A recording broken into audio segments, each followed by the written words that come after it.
जय हिंद फ्रेंड्स। आज हमारा थंबनेल देखकर आपको पता चल ही गया होगा कि आज हम सब मिलकर किस टॉपिक पर बात करने वाले हैं। टॉपिक है हमारा पुनर्जागरण और दूसरा टॉपिक है वो है प्राचीन काल में मनुष्य के जीवन में आने वाले कुछ महत्वपूर्ण परिवर्तन। जैसे कि देखिए, हमारा जो भारत देश रहा है, प्राचीन काल से अगर बात करें तो कृषि प्रधान रहा है। तो धीरे धीरे खेती में विकास होता है या बोलें कृषि में विकास होता है। इस कृषि के ही कारण क्या होता है कि वाणिज्य व्यापार पनपता है। अब वाणिज्य व्यापार करने वाले लोगों के पास में धीरे धीरे धन इकट्ठा होता है। अब ये लोग चाहते हैं कि हमारे पास में जब आम लोगों से ज़्यादा पैसा है तो हम इसका क्या करें, अपने सुख सुविधा को जुटाने के लिए इस पैसे का प्रयोग करें। इस कारण किसका उदय होता है तो बोलें तो शहरीकरण स्टार्ट होता है। वो अच्छे अच्छे मकान बनाते हैं अपने लिए, अपने लाइफ को जीने के लिए अच्छे सुख सुविधा जुटाते हैं, है ना।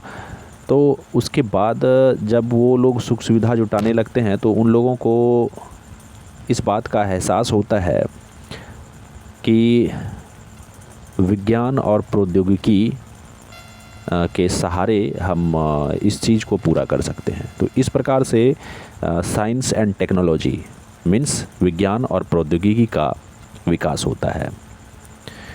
फिर विज्ञान और प्रौद्योगिकी की विकास से क्या होता है कि जो आम लोग होता है, जिनके पास में पैसा होता है, तो उनके विचारधारा और रहन सहन में परिवर्तन तो होता ही है। साथ ही साथ जो आम जन है, जिनकी संख्या ज़्यादा होती थी या आज भी उनकी संख्या ज़्यादा होती है, उनके विचारों में परिवर्तन आता है, विचारधारा में परिवर्तन आता है, उनके रहन सहन में परिवर्तन आता है। तो इस तरह से हम देख रहे हैं कि स्टार्टिंग से क्या देखें तो पहले कृषि प्रधान देश है हम प्राचीन काल से ही। फिर वाणिज्य व्यापार इस कृषि के कारण स्टार्ट होता है। फिर लोग अपना रहन सहन में परिवर्तन करते हैं जिसके कारण शहरीकरण होता है। फिर क्या होता है, साइंस एंड टेक्नोलॉजी मतलब विज्ञान और प्रौद्योगिकी का विकास होता है। फिर विचारधारा में चेंजिंग आता है। तो आप इसको परिवर्तन के रूप में मान सकते हैं। तो पहला परिवर्तन आपने क्या देखा तो कृषि में विस्तार या कृषि में डेवलपमेंट। दूसरा क्या तो वाणिज्य व्यापार का विस्तार। तीसरा आपने क्या देखा, शहरीकरण का बढ़ना। फिर जब शहरीकरण बढ़ता है तो फिर विश्व के अन्य भागों में समुद्री मार्ग से जुड़ाव। ये भी प्राचीन भारत के एक बोलने तो महत्वपूर्ण परिवर्तन है। प्रौद्योगिकी व विज्ञान व वैज्ञानिक सोच का विस्तार होना।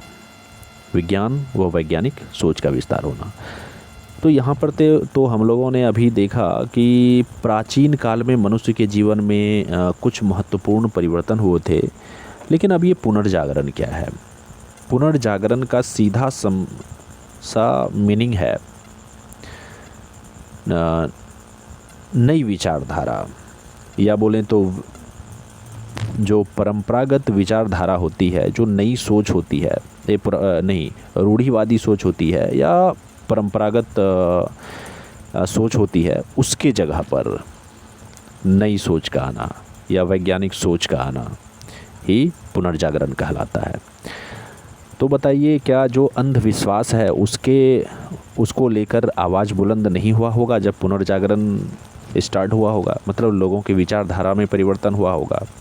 बिल्कुल अंधविश्वास को लेकर आवाज़ बुलंद हुई ही होगी।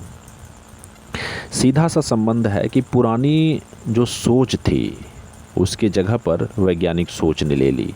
मतलब किसी भी बात को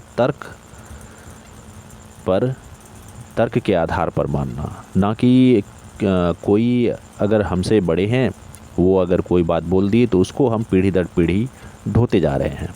ऐसा नहीं। क्या अभी के समय में भी ऐसे आदमी हैं? अभी के समय में भी आपको बहुत सारे ऐसे आदमी मिल जाएंगे जो कि शिक्षा का जो मूल है। शिक्षा का मूल क्या है कि हमारा माइंड का डेवलपमेंट, मतलब हमारा जो दिमाग है वो कितना खुल सकता है। शिक्षा का मेन उद्देश्य यही है। लेकिन हमारे समाज में भी शिक्षा का मेन जो मूल उद्देश्य बना दिया है वो सरकारी जॉब को लेना।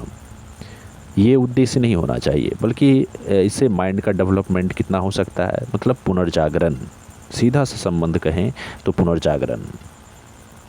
तो पुनर्जागरण के आने से ये सारे बदलाव हुए। अब ये पुनर्जागरण प्रश्न उठता है कि कहाँ से स्टार्ट हुआ। तो ये पश्चिमी देशों में इटली से माना जाता है। मैं यहाँ पर ऐतिहासिक तथ्य के तहत बात कर रहा हूँ, क्योंकि अगर आप बीपीएससी वगैरह या यूपीएससी वगैरह का तैयारी कर रहे हैं तो फिर इस अकॉर्डिंग से मैं बोल रहा हूँ। अब यहाँ पर इससे मेरा कोई किसी के राष्ट्र हित को लेकर भावना, उसका जो भावना है उसको आहत नहीं करना है, बल्कि मैं एग्ज़ाम पॉइंट ऑफ व्यू से ये सारी बातें बोल रहा हूँ। अगर आपसे प्रश्न पूछा जाता है कि पुनर्जागरण कहाँ से प्रारंभ हुआ, तो इटली से प्रारंभ होता है, जो कि यूरोपीय कंट्री में आता है। अब ये कब स्टार्ट हुआ है, किस शताब्दी में? तो 15वीं शताब्दी, मीन्स 15th सेंचुरी में स्टार्ट होता है ये पुनर्जागरण। अब जब इटली में पुनर्जागरण होता है तो इटली से, या बोल लें यूरोपीय कंट्री से, देश पूरे विश्व में फैलता है। तो अब ये कैसे फैलता है? व्यापार, जैसा कि अभी हम लोगों ने बात किया था कि व्यापार करने के लिए यूरोप के लोग एक देश से दूसरे देश जाते थे। जैसा कि मैं यहाँ पर छोटा सा एग्जांपल लेता हूँ। जब देखिए प्राचीन काल से ही क्या था कि यूरोपीय लोग हमारे भारत से व्यापार करते थे, लेकिन जब वहाँ जो स्थल मार्ग वाला रास्ता